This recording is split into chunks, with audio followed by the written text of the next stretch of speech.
Hello everyone, आज हम पढ़ने वाले क्लास 10 ज्योग्राफी का चैप्टर नंबर फर्स्ट, जिसका नाम है रिसोर्सेज एंड डेवलपमेंट। ये जो चैप्टर है वो बाकी बहुत ही इंटरेस्टिंग चैप्टर है। हम इसे विजुअल्स और एनिमेशन की मदद से बहुत ही इंटरेस्टिंग वे में कंप्लीट करेंगे। तो चलिए स्टार्ट करते हैं।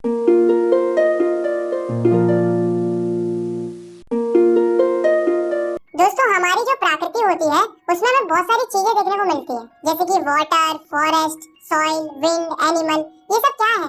ये सब रिसोर्सेज है। रिसोर्सेज का मतलब होता है कि हमारी प्रकृति में मौजूद कोई भी ऐसी चीज जो हमारी जरूरत को पूरा करती है उसे हम रिसोर्स कहते हैं। बशर्ते वो चीज हमारे लिए टेक्निकली एक्सेसिबल होनी चाहिए, मतलब उस रिसोर्स तक पहुंचने के लिए हमारे पास टेक्नोलॉजी होनी चाहिए। दूसरी, इकोनॉमिकली फीजिबल होनी चाहिए, मतलब उस रिसोर्स से हमें इकोनॉमिकल प्रॉफिट होना चाहिए। तीसरी, कल्चरली एक्सेप्टेबल होनी चाहिए, मतलब लोगों को उस चीज से कोई नुकसान या चोट नहीं पहुंचनी चाहिए। अगर ये तीनों कंडीशन फॉलो होंगी तभी कोई चीज रिसोर्स मानी जाएगी, अदरवाइज नहीं मानी जाएगी। तो हम लिख सकते हैं everything available in our environment which can be used to satisfy our needs provided it is technically accessible, economically feasible and culturally acceptable, it is called a resource. आया समझ में? अब आप इस डायग्राम को देखो जो कि आपकी बुक में दिया गया है, जिसमें ऊपर की साइड नेचर है, इधर है टेक्नोलॉजी, इधर है इंस्टीट्यूशंस और सेंटर में ह्यूमन बीइंग्स। तो ये डायग्राम बेसिकली दो चीजें बता रहा है। पहली कि जो ये टेक्नोलॉजी, नेचर और इंस्टीट्यूशंस होते हैं वे आपस में इंटरडिपेंडेंट होते हैं। दूसरी कि जो ये ह्यूमन बीइंग्स होते हैं वे टेक्नोलॉजी की मदद से इंटरेक्ट करते हैं नेचर के साथ और डेवलप करते हैं इंस्टीट्यूशंस को, जिससे क्या होता है कि पैसे आते हैं और पूरी कंट्री का इकोनॉमिकल डेवलपमेंट होता है। Classification of resources. रिसोर्सेज को चार तरीकों से क्लासिफाई किया गया है, मतलब कि रिसोर्सेज को चार तरीकों से बांटा गया है। On the basis of origin, on the basis of exhaustibility, on the basis of ownership and on the basis of status of development. तो सबसे पहले हम बात करते हैं on the basis of origin. तो ओरिजिन के आधार पर रिसोर्सेज दो प्रकार के होते हैं। पहली बायोटिक रिसोर्सेज और दूसरी अबायोटिक रिसोर्सेज। बायोटिक रिसोर्सेज वो रिसोर्सेज होते हैं जो बायोस्फीयर में मिलती हैं और उनके पास लाइफ होती है, जैसे कि plants, animals, fishes, human beings etcetera. ये सब बायोटिक रिसोर्सेज होते हैं क्योंकि इनके पास लाइफ होती है। तो हम लिख सकते हैं the resources which are obtained from biosphere and contain life are called biotic resources. Next है अबायोटिक रिसोर्सेज। तो अबायोटिक रिसोर्सेज वो रिसोर्सेज होती हैं जो नॉन लिविंग थिंग से बनी हुई होती है, मतलब जिनके पास लाइफ नहीं होती। For example rocks, metals, water, soil, minerals etcetera. ये सब अबायोटिक रिसोर्सेज होते हैं क्योंकि इनके पास लाइफ नहीं होती। तो हम लिख सकते हैं the resources which are composed of non living things and do not contain life are called abiotic resources.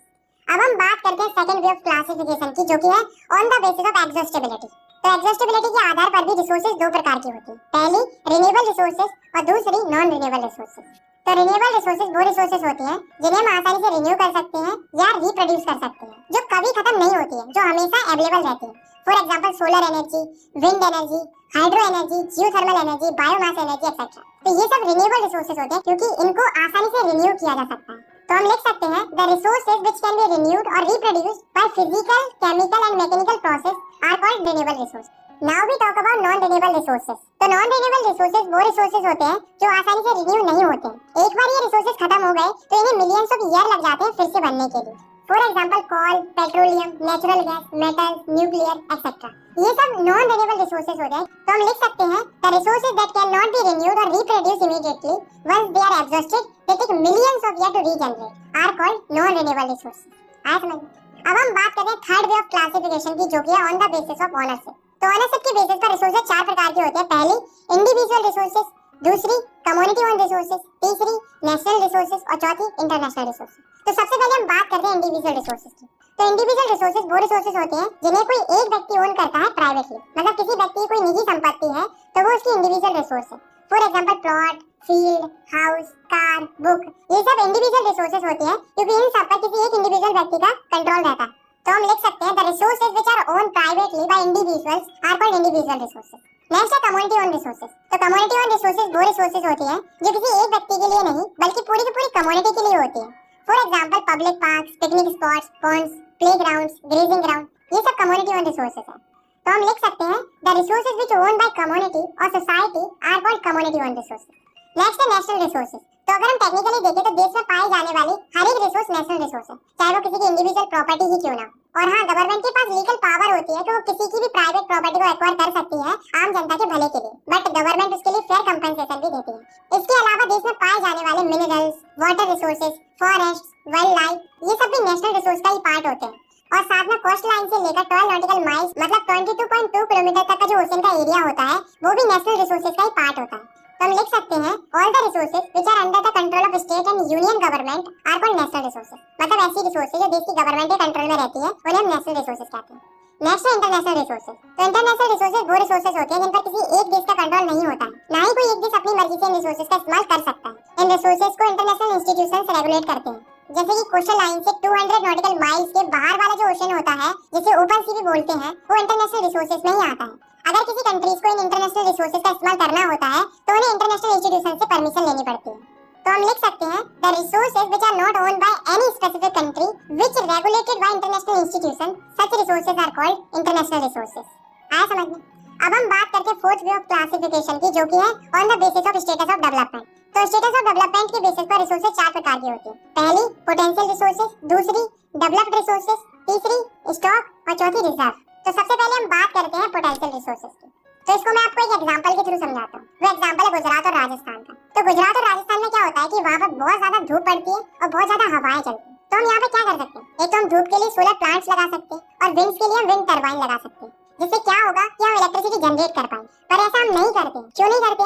क्योंकि इन मशीन्स को एस्टैब्लिश करने में काफी ज्यादा इन्वेस्टमेंट होता है, मतलब काफी ज्यादा खर्चा होता है। तो कहने का मतलब ये है कि गुजरात और राजस्थान जैसी जगहों पर पोटेंशियल है, यानी कि क्षमता है एनर्जी को डेवलप करने की, लेकिन टेक्नोलॉजी महंगी होने के कारण हम इन्हें इस्तेमाल नहीं करते। ऐसी रिसोर्सेज को हम पोटेंशियल रिसोर्स कहते हैं। तो हम लिख सकते हैं the resources which are found in a region, मतलब ये प्रेजेंट है हमारे रीजन में, and they have potential to satisfy human needs, और इनके पास क्षमता भी हमारी जरूरतों को पूरा करने की, but their utilization has not been started, और इनका इस्तेमाल करना हमने शुरू नहीं किया है। क्यों नहीं किया है? Because technology is so expensive, मतलब जो टेक्नोलॉजी है वो बहुत महंगी है। आए समझ में?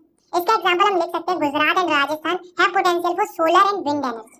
नेक्स्ट है हमारा डेवलप्ड रिसोर्सेज। तो जैसा कि नाम से पता चल रहा है कि वो रिसोर्सेज जो डेवलप हो चुकी है, मतलब ऐसी रिसोर्सेज जिनका सर्वे हो चुका है, इनकी क्वालिटी, क्वांटिटी सब कुछ हमने पता कर लिया और करेंटली हम इन रिसोर्सेज को इस्तेमाल भी कर रहे हैं। ऐसी रिसोर्सेज को हम डेवलप्ड रिसोर्सेज कहते हैं। For example coal, petroleum, iron, rivers, ये सब डेवलप्ड रिसोर्सेज है। तो हम कह सकते हैं the resources which are surveyed and their quality and quantity has been determined for utilization and they are currently used by humans, such resources are called developed resources. Next है हमारा stock resources. इसको मैं आपको एक example के through समझाता हूँ। जैसे कि जो वाटर होता है यानी कि पानी होता है, वो दो चीजों से मिलकर बना होता है, H2 यानी कि हाइड्रोजन और O2 यानी कि ऑक्सीजन। ये दोनों ही हमारे लिए बहुत ही जरूरत की चीजें हैं। हाइड्रोजन एक अच्छा फ्यूल है और ऑक्सीजन तो तुम्हें पता ही है इंसानों के लिए कितनी जरूरत की चीज है। तो ये दोनों हमारे लिए बहुत ही अच्छे रिसोर्स बन सकते हैं, लेकिन अफसोस हमारे पास कोई ऐसी टेक्नोलॉजी ही नहीं है कि हम वाटर में से इन दोनों रिसोर्सेज को एक्सट्रैक्ट कर पाएं। तो कहने का मतलब ये है कि ऐसे रिसोर्सेज जिनके पास पोटेंशियल तो है इंसानी जरूरतों को पूरा करने का, लेकिन उन रिसोर्सेज को एक्सेस करने के लिए हमारे पास टेक्नोलॉजी ही नहीं है। ऐसी रिसोर्सेज को हम स्टॉक रिसोर्सेज कहते हैं। तो हम लिख सकते हैं the resources which have potential to satisfy human needs but there is no appropriate technology to access them. इसका एग्जांपल है extracting O2 and H2 from H2O। Last है हमारा रिजर्व रिसोर्सेज। तो रिजर्व रिसोर्सेज वो रिसोर्सेज होती हैं जिनको utilise करने के पास हमारे पास टेक्नोलॉजी है, पर हम इन रिसोर्सेज का इस्तेमाल जानबूझकर नहीं करते। हमने इन रिसोर्सेज को रिजर्व करके रखा है फ्यूचर की जरूरतों के लिए। फॉर एग्जांपल जो डैम्स के अंदर पानी होता है और जो फॉरेस्ट होते हैं, उन्हें हमने रिजर्व करके रखा है फ्यूचर के लिए। हम इन रिसोर्सेज को थोड़ा बहुत ही यूज करते हैं ताकि जब फ्यूचर में जरूरत पड़े तब हम इन्हें आसानी से यूज कर सकें। तो हम लिख सकते हैं the resources which can be utilized with the help of existing technology but we do not use them because we keep them for future requirements। आया समझ में? नेक्स्ट टॉपिक है हमारा डेवलपमेंट ऑफ रिसोर्सेज। दोस्तों हम ये बात तो जानते हैं कि जो रिसोर्सेज हैं वो हमारे लिए कितनी जरूरी है, क्योंकि ये हमारी नीड्स को सेटिस्फाई करती हैं, यानी कि हमारी जरूरतों को पूरा करती हैं। लेकिन दोस्तों इंसानों ने क्या किया है कि इन रिसोर्सेज को इनडिस्क्रिमिनेट तरीके से यूज किया है, यानी कि इन रिसोर्सेज को अंधाधुंध तरीके से इस्तेमाल किया है, जिस वजह से हमें आज के समय में कई सारी प्रॉब्लम्स देखने को मिल रही हैं। अब क्या क्या प्रॉब्लम्स देखने को मिल रही हैं, चलिए देखते हैं। Problem caused by indiscriminate use of resources. तो बेसिकली हमें 3 प्रॉब्लम्स फेस करनी पड़ रही हैं। इसमें से पहली प्रॉब्लम है कि कुछ लालची लोगों ने अपने फायदे के लिए इन रिसोर्सेज का ओवर यूज किया है, जिस वजह से जो रिसोर्सेज हैं वो खत्म होती जा रही हैं। दूसरी प्रॉब्लम है कि जो रिसोर्सेज हैं वो कुछ ही लोगों के पास पहुंचती जा रही हैं, जिस वजह से जो सोसाइटी है वो 2 हिस्सों में बट गई है, रिच और पुअर, यानी कि अमीर और गरीब। आप खुद ही सोचो ना कि जिसके पास ज्यादा रिसोर्सेज होंगे वो अमीर होता जाएगा और जिसके पास कम रिसोर्सेज होंगे वो गरीब होता जाएगा। बस इसी तरह से जो समाज है वो 2 हिस्सों में बढ़ती जा रही है।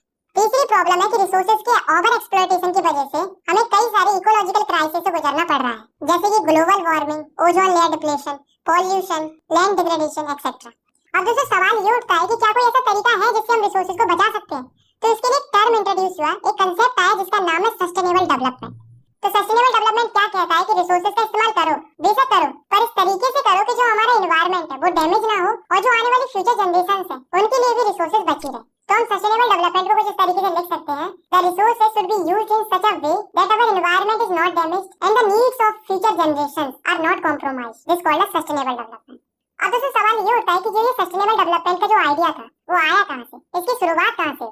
तो हुआ क्या था कि 1992 में एक मीटिंग हुई थी जिसका नाम था रियो डे जेनेरियो अर्थ समिट। ये दुनिया का पहला इंटरनेशनल अर्थ समिट था। ये कहाँ पर हुआ था? तो ये ब्राजील में एक जगह है रियो डे जेनेरियो, वहाँ पर ये मीटिंग हुई थी। इस मीटिंग में 100 से ज्यादा देशों ने भाग लिया था। अब दोस्तों रीजन क्या था इस मीटिंग को करने का?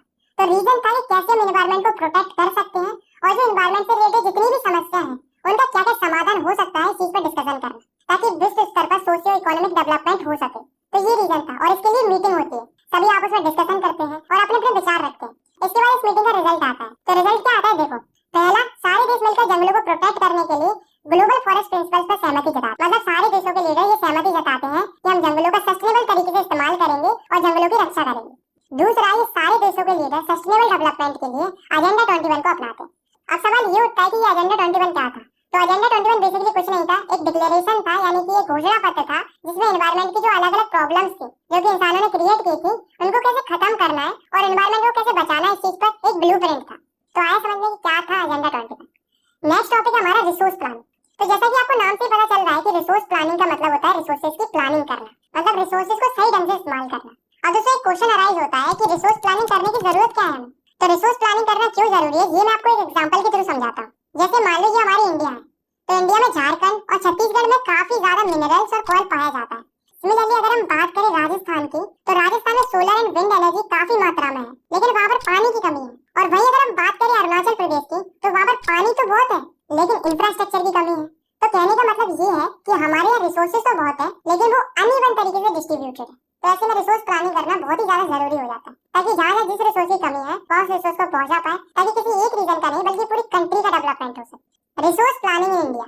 तो दोस्तों हमने ये तो जान लिया कि रिसोर्स प्लानिंग क्या होती है और ये क्यों जरूरी है, लेकिन इस टॉपिक में हम पढ़ेंगे कि इंडिया में रिसोर्स प्लानिंग एक्चुअली में होती कैसे है। तो देखो, रिसोर्स प्लानिंग करने के 3 स्टेप्स होते हैं। पहला स्टेप होता है identification and inventory of resources. इस स्टेप में हम क्या करते हैं? देखो, सबसे पहले हम रिसोर्सेज के लिए सर्वे करते हैं, उसके बाद कहाँ कौन सी रिसोर्स प्रेजेंट है इसके लिए हम मैपिंग करते हैं, उसके बाद क्वालिटी एंड क्वांटिटी चेक करते हैं, फिर आखिर में मेजरमेंट करते हैं। बेसिकली हम रिसोर्सेज की लिस्ट बनाते हैं। सेकंड स्टेप होता है हमारा इवॉल्विंग अ प्लान स्ट्रक्चर। अब हमने रिसोर्सेज से रिलेटेड सारी रिसर्च वगैरह कर ली, हमें ये पता चल गया कि कहाँ कौन सी रिसोर्स प्रेजेंट है, तो अब बारी उस रिसोर्सेज को बाहर निकालने। तो बेसिकली सेकंड स्टेप पे हम यही करते हैं, हम एक प्लानिंग स्ट्रक्चर बनाते हैं जिसमें हम ये प्लान करते हैं कि रिसोर्सेज को निकालने के लिए कौन कौन सी टेक्नोलॉजी चाहिए और कौन कौन सी स्किल वाले लोग चाहिए और इसके लिए हमें किस तरह के इंस्टीट्यूशन सेटअप करने पड़ेंगे। थर्ड स्टेप होता है हमारा matching the resources plan with overall national development plan. मतलब इस स्टेप में हम ये चेक करते हैं कि हमने जो रिसोर्स प्लान बनाया है वो क्या नेशनल डेवलपमेंट प्लान से मैच भी कर रहा है या नहीं कर रहा है, क्योंकि हमारा मेन एम यही होता है कि हम जिन रिसोर्सेज को निकाल रहे हैं उनसे हमारी कंट्री का ओवरऑल डेवलपमेंट होना चाहिए, ना कि नुकसान होना चाहिए। तो दोस्तों अभी तक हम ये तो जान चुके हैं कि रिसोर्स प्लानिंग कैसे होती है और हम ये भी जान चुके हैं कि जो रिसोर्सेज होती हैं वो हमारे लिए कितनी जरूरी होती है। लेकिन दोस्तों जितनी जरूरी रिसोर्सेज होती हैं उतनी ही जरूरी टेक्नोलॉजी भी होती है, क्योंकि रिसोर्सेज का इस्तेमाल अच्छे से हम तभी कर पाएंगे जब हमारे पास टेक्नोलॉजी होगी, तभी हम उन्हें अच्छे से एक्सट्रैक्ट और डेवलप कर पाएंगे।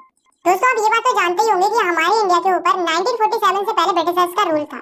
और दोस्तों आप ये बात भी जानते होंगे कि उस समय पर इंडिया को सोने की चिड़िया बोला जाता था, क्योंकि उस समय पर इंडिया में बहुत ज्यादा रिसोर्सेज पाई जाती थी।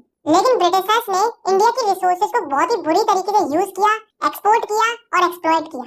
ओवरऑल अगर हम देखें तो इंडिया में आज के समय में रिसोर्सेज की कमी है। ऐसे में रिसोर्सेज को कंजर्व करना जरूरी हो गया है, क्योंकि रिसोर्सेज है तभी डेवलपमेंट है। इसी के ऊपर गांधी जी ने भी अपने विचार व्यक्त किए थे। उन्होंने कहा था कि हमारे पर्यावरण में हर किसी की जरूरत के लिए रिसोर्सेज पर्याप्त है, लेकिन किसी के लालच के लिए रिसोर्सेज पर्याप्त नहीं है, क्योंकि लालच की कोई सीमा नहीं होती। There is enough for everybody needs but not for anyone's greed. Next topic है हमारा लैंड रिसोर्स।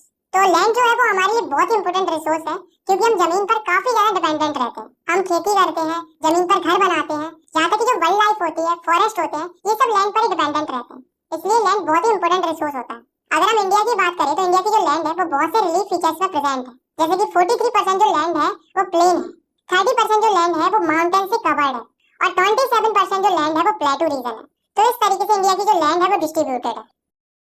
अब हम बात करते हैं लैंड यूटिलाइजेशन की, मतलब जमीन का किन किन कामों के लिए यूज होता है। तो पहला है फॉरेस्ट, मतलब वो जमीन जहाँ पर घने घने जंगल पाए जाते हैं। दूसरा है land not available for cultivation, मतलब ऐसी जमीन जहाँ पर हम फसलें नहीं उगा सकते। इसमें 2 टाइप की लैंड आती है, पहली बैरन एंड वेस्ट लैंड, मतलब बंजर जमीन। दूसरी ऐसी जमीन जहाँ पर बिल्डिंग हो, रोड हो, फैक्ट्रीज हो, तो ऐसी जमीन पर भी हम फसलें नहीं उगा सकते।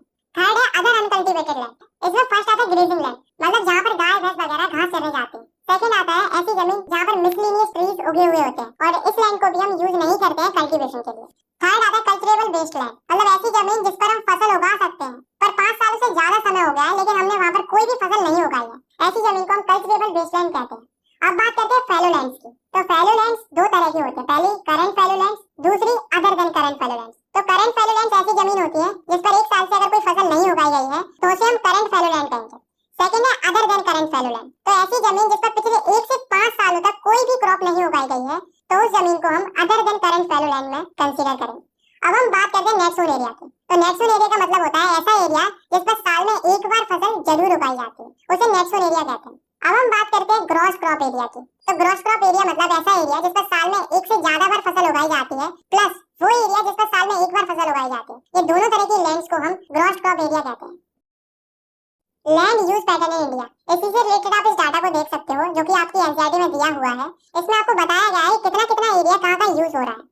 इस तरफ 90, 60, 61 का डाटा दिया हुआ है और इस तरफ 2014-15 का डाटा दिया हुआ है। इसको केवल आपको देखना है, इसको याद करने की कोई जरूरत नहीं है, बाकी आपकी मर्जी है, करना हो तो कर लेना। हमारी इंडिया का टोटल ज्योग्राफिकल एरिया है 3.28 मिलियन स्क्वायर किलोमीटर। ये तो हम जानते हैं, लेकिन दोस्तों क्या आप जानते हो कि इतने एरिया में से हमारे पास केवल 93% एरिया का ही डाटा है। बाकी बचे हुए 7% एरिया का डाटा हमारे पास प्रॉपर तरीके से नहीं है, क्योंकि हमने 7% एरिया की सर्वे और रिसर्च वगैरह नहीं कर पाई है। क्यों नहीं कर पाई है? क्योंकि ये जो 7% एरिया है वो डिस्प्यूटेड है, यानी कि विवादित है। तो इसको मैं आपको इंडिया के डायग्राम की मदद से अच्छे से समझाता हूँ। तो ये हमारी इंडिया है। इंडिया के जम्मू कश्मीर रीजन का कुछ एरिया जो कि पाकिस्तान और चाइना ने ऑक्युपाइड कर रखा है, वो एरिया और असम साइड का कुछ एरिया, ये दोनों एरिया 7% एरिया में है और उसे हम यूटिलाइज नहीं कर पा रहे और ना ही हमारे पास उसका प्रॉपर डाटा है। बाकी बचा हुआ 93% एरिया उसे हम अच्छे से यूटिलाइज कर रहे हैं और उसका हमारे पास प्रॉपर डाटा भी अवेलेबल है। अब हम बात करते हैं नेट सोन एरिया की। तो इंडिया के अंदर जो नेट सोन एरिया है वो स्टेट टू स्टेट वेरी करता है। जैसे कि अगर हम बात करें पंजाब और हरियाणा की, तो वहाँ पर जो नेट सोन एरिया है वो 80% से भी ज्यादा है। मतलब पंजाब और हरियाणा में 80% से भी ज्यादा जमीन पर खेती होती है। वहीं अगर हम बात करें अरुणाचल प्रदेश, मिजोरम, मणिपुर एंड अंडमान निकोबार आइलैंड की, तो इन जगहों पर जो खेती होती है वो 10% से भी कम होती है। यानी कि इन जगहों का जो नेट सोन एरिया है वो 10% से भी कम है। तो कहने का मतलब ये है कि इंडिया का जो नेट सोन एरिया है वो हर एक स्टेट के अंदर बहुत ज्यादा वेरी करता है। मतलब किसी स्टेट में बहुत ज्यादा फसल उगाई जाती है तो किसी स्टेट में बहुत कम फसल उगाई जाती है। तो हम लिख सकते हैं the pattern of net sown area varies greatly from one state to another state. आया समझ? अब हम बात करते हैं फॉरेस्ट एरिया की। तो आप इस डाटा को फिर से देखो। इसमें अगर आप नोटिस करो तो आप देखोगे कि 90, 60, 61 में जो फॉरेस्ट थे वो जस्ट 18.11% थे। वहीं अगर हम बात करें 2014-15 की, तो इस समय पर जो फॉरेस्ट थे वो थे 23.3%। इसका मतलब क्या है कि जो फॉरेस्ट है वो इंक्रीज हुए। तो आप लोग कहोगे कि ये तो अच्छी बात है, लेकिन दोस्तों जिस हिसाब से फॉरेस्ट बढ़ने चाहिए उस हिसाब से बढ़े नहीं। ये 23.3% एरिया में जो फॉरेस्ट है वो हमारे लिए काफी नहीं, क्योंकि नेशनल फॉरेस्ट पॉलिसी के अनुसार किसी भी देश के अंदर फॉरेस्ट एरिया 33% होना चाहिए। तो देखो फॉरेस्ट एरिया होना कितना चाहिए? 33%, लेकिन है कितना? 23.3%। इसका मतलब फॉरेस्ट एरिया बहुत कम है। अभी भी हमें और पेड़ लगाने की जरूरत है। अब क्वेश्चन ये अराइज होता है कि 33% फॉरेस्ट एरिया होना क्यों जरूरी है? तो इसके दो रीजन है। पहला, इकोलॉजिकल बैलेंस बनाए रखने के लिए जरूरी होते हैं। दूसरा, ऐसे कई सारे लोग होते हैं जो जंगलों के आसपास रहते हैं, उनका जो जीवन होता है वो काफी ज्यादा डिपेंडेंट रहता है जंगलों पर, इसलिए पर्याप्त मात्रा में जंगलों का होना जरूरी हो जाता है। Land degradation and conservation measures. दोस्तों समय के साथ साथ क्या हो रहा है कि जो हमारी लैंड है वो खराब होती जा रही है, यानी कि लैंड डिग्रेड होती जा रही है। इसी को लैंड डिग्रेडेशन बोला जाता है, यानी कि जमीन का खराब होना। तो हम लिख सकते हैं the decline in the quality of land is known as land degradation. अब क्वेश्चन ये अराइज होता है कि लैंड डिग्रेडेशन हो क्यों रहा है? ऐसे कौन-कौन से कारण है जिसकी वजह से जमीन खराब हो रही है? चलिए जानते हैं कॉजेस ऑफ लैंड डिग्रेडेशन। तो पहला रीजन है डिफोरेस्टेशन, यानी कि पेड़ों को काटना। तो बेसिकली झारखंड, छत्तीसगढ़, मध्य प्रदेश इन स्टेट में सबसे ज्यादा पेड़ काटे जाते हैं माइनिंग के लिए। दूसरा है ओवरग्रेजिंग। ओवरग्रेजिंग का मतलब होता है कि जो कैटल्स होते हैं वो बहुत ज्यादा घास खा लेते हैं, जिस वजह से जो लैंड की टॉप मोस्ट लेयर होती है वो खराब हो जाती है।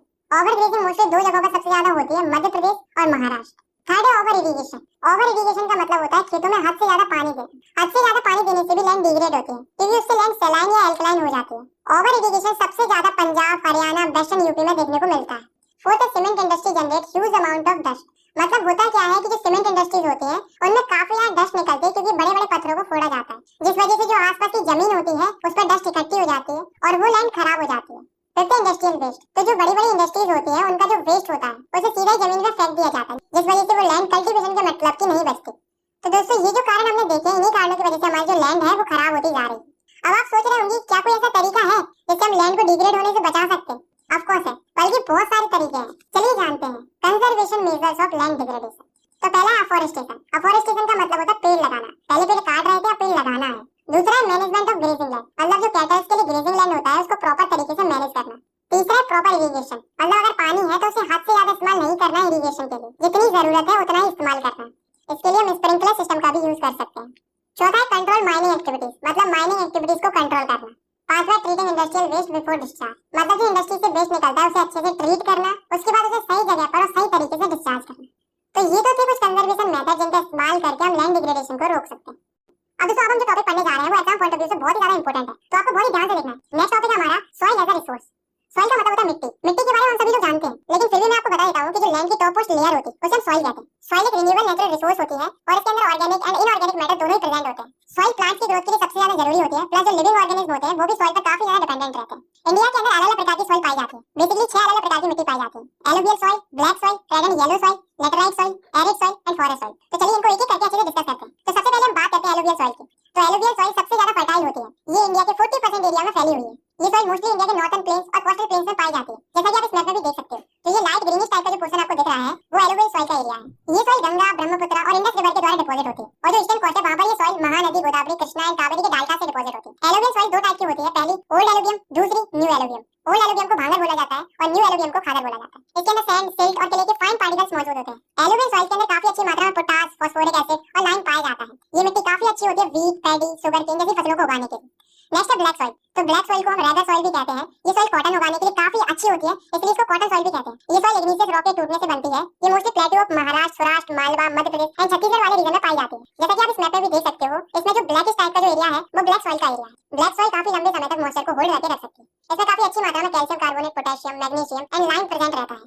नेक्स्ट है रेड एंड येलो सॉइल। तो ये सॉइल रेड इसलिए दिखती है क्योंकि इसमें आयरन प्रेजेंट होता है, और जब ये सॉइल हाइड्रेटेड फॉर्म में होती है तभी ये येलो दिखती है। Red soil crystalline igneous rock से बनती है जहां पर कम रेनफॉल होती है। ये soil Odisha, Chhattisgarh, southern and eastern part of Deccan प्लेटू के कुछ हिस्सों में पाई जाती है। जैसा कि आप इस मैप में भी देख सकते हो, ये जो रेडिश टाइप का एरिया जो आपको दिख रहा है वो रेड एंड येलो सॉइल का एरिया है। नेक्स्ट है लेटराइट सॉइल। तो लेटराइट सॉइल हाई रेनफॉल और हाई टेंपरेचर वाली जगहों पर पाई जाती है। ये सॉइल लेस फर्टाइल रहती है क्योंकि इसकी जो टॉप मोस्ट लेयर होती है वो लीचिंग की वजह से बह जाती है। इस सॉइल के अंदर बहुत ही कम ह्यूमस कंटेंट रहता है। ये सॉइल हमें Kerala, Karnataka, Tamil Nadu, Madhya Pradesh and hilly area of Odisha and Assam में देखने को मिलती है। जैसा कि आप इस मैप में भी देख सकते हो, जिसमें आपको जो क्रीमी कलर टाइप का जो एरिया आपको दिख रहा है वो लेटराइट सॉइल का एरिया है। इस सॉइल में टी, कॉफी, कैशोनट इनकी फसल उगाई जा सकती है। नेक्स्ट है एरिड सॉइल। तो एरिड सॉइल ऐसे एरिया में मिलती है जो एरिड होता है, मतलब जहां पर बहुत कम बरसात होती है। इस सॉइल का जो कलर होता है वो रेड टू ब्राउन होता है। ये सॉइल नेचर में थोड़ी रेतीली होती है और थोड़ी नमकीन होती है, यानी कि सलाइन होती है। इस सॉइल में ह्यूमस और मॉइस्चर कंटेंट कम रहता है। इस सॉइल की लोअर लेयर में कंकड़ होते हैं क्योंकि जब नीचे जाते हैं तब कैल्शियम कंटेंट बढ़ने लगता है। ये सॉइल मोस्टली राजस्थान में देखने को मिलती है, जैसा कि आप इस मैप में भी देख सकते हो। तो ये येलोइश टाइप का पोर्शन आपको दिख रहा है वो एरिड सॉइल का एरिया है। इस सॉइल में भी हम क्रॉप्स उगा सकते हैं प्रॉपर इरिगेशन और मैन्यूर एंड फर्टिलाइजर्स का इस्तेमाल करके। लास्ट है फॉरेस्ट सॉइल। इसे माउंटेन सॉइल भी बोला जाता है। ये सॉइल हिली एंड माउंटेनियस एरियाज में पाई जाती है जहां पर सफिशिएंट रेन फॉरेस्ट अवेलेबल रहते हैं। ये soil Himalayan region, Western and Eastern Ghat and some part of peninsula India में पाई जाती है। जैसा कि आप इस मैप में भी देख सकते हो, जो ये ग्रीन कलर का एरिया आपको दिख रहा है वो फॉरेस्ट सॉइल का एरिया। ये सॉइल वैली साइड में लोमी एंड सिल्की होती है और अपर स्लोप्स में कोरस होती है। इस सॉइल में ह्यूमस बहुत होता है, पर इसमें पोटास, फास्फोरस एंड लाइम बहुत ही कम मात्रा में पाया जाता है। ये सॉइल टी और कॉफी उगाने के लिए सूटेबल होती है। दोस्तों, इन पॉइंट्स के अलावा आपको इस सॉइल के बारे में दो बातें और याद रखनी है। पहली कि जब पहाड़ों पर बर्फ गिरती है तो ये जो सॉइल है वो कम फर्टाइल होने लगती है और एसिडिक हो जाती है। दूसरी, ये जो सॉइल है वो माउंटेन्स के अपर स्लोप्स पर कम फर्टाइल रहती है, वहीं नीचे की साइड ये सॉइल ज्यादा फर्टाइल रहती है क्योंकि जब बारिश होती है तब सॉइल के जो फर्टाइल एलिमेंट होते हैं वो नीचे बहकर आ जाते हैं। नेक्स्ट टॉपिक है हमारा soil erosion and soil conservation. तो सबसे पहले हम समझते हैं सॉइल इरोजन के बारे में। तो सॉइल इरोजन का मतलब होता है कि जब सॉइल की टॉप मोस्ट लेयर हट जाती है तेज हवा या तेज वाटर फ्लो की वजह से, तो उसे हम सॉइल इरोजन कहते हैं। तो हम सॉइल इरोजन को सिंपली इस तरीके से लिख सकते हैं, the removal of top most fertile layer of soil is called soil erosion. आया समझ? दोस्तों, सॉइल इरोजन की वजह से हमारी जो सॉइल है वो अपनी फर्टिलिटी लूज करने लगती है, जिसकी वजह से जो हमारी सॉइल होती है वो खराब हो जाती है। इस टॉपिक में हम 3 तरह के सॉइल इरोजन के बारे में पढ़ेंगे, जिसमें से पहला है गलीज। तो गलीज क्या होती है कि जब तेज पानी की वजह से एक कैनल टाइप का क्रिएट हो जाता है सॉइल के ऊपर, जिस वजह से जो फर्टाइल एलिमेंट होते हैं वो उसमें से बह जाते हैं। जैसा कि आप इस पिक्चर में भी देख सकते हो, ये गली इरोजन होता है, और जब ये गलीज चंबल वाले रीजन में होती है तब इन्हें रवाइंस बोला जाता है। दूसरा सीड इरोजन। इसमें क्या होता है कि जो सॉइल होती है उसकी जो टॉप मोस्ट लेयर होती है वो पानी की फ्लो की वजह से बह जाती है, जैसा कि आप इस पिक्चर में भी देख सकते हो। इसको सीड इरोजन बोला जाता है। तीसरा है विंड इरोजन। इसमें क्या होता है कि जो टॉप मोस्ट लेयर होती है सॉइल की वो तेज हवा के कारण उड़ जाती है। अब हम बात करते हैं सॉइल कंजर्वेशन की, मतलब हम सॉइल को बचा कैसे सकते हैं। तो चलिए कुछ कंजर्वेशन मेथड्स को डिस्कस करते हैं। तो पहला है काउंटर प्लगिंग। इसमें क्या होता है कि जो फार्मर्स होते हैं वो काउंटर लाइंस के थ्रू फार्मिंग करते हैं, जैसा कि आप इस पिक्चर में भी देख सकते हो, जिससे क्या होता है कि जो वाटर फ्लो होता है वो स्लो हो जाता है। दूसरा टेरेस फार्मिंग। तो जो पहाड़ी वाले इलाके होते हैं उनमें हम सीढ़ी जैसे स्ट्रक्चर बना लेते हैं, जैसा कि आप इस पिक्चर में भी देख सकते हो। इससे फायदा क्या होता है कि जो वाटर फ्लो होता है वो स्लो हो जाता है, जिससे जो सॉइल के फर्टाइल एलिमेंट होते हैं वो नीचे बहकर नहीं आते। तीसरा स्ट्रिप क्रॉपिंग। इसमें हम खेती इस तरीके से करते हैं कि हम बीच बीच में कुछ जगह छोड़ देते हैं जिसमें हम बड़ी बड़ी घास लगा देते हैं, जिससे क्या होता है कि हवा का फोर्स कम हो जाता है। चौथा है शेल्टर बेल्ट। इसमें क्या होता है कि हम बड़े बड़े पेड़ लगा देते हैं बीच बीच में, जिससे जो तेज विंड्स आ रही होती है वो पेड़ों से टकराकर धीमी हो जाती है, जिससे जो फसल होती है उनको नुकसान नहीं होता है। तो दोस्तों, ये कुछ कंजर्वेशन मेथड थे जिनका इस्तेमाल करके हम सॉइल इरोजन से बच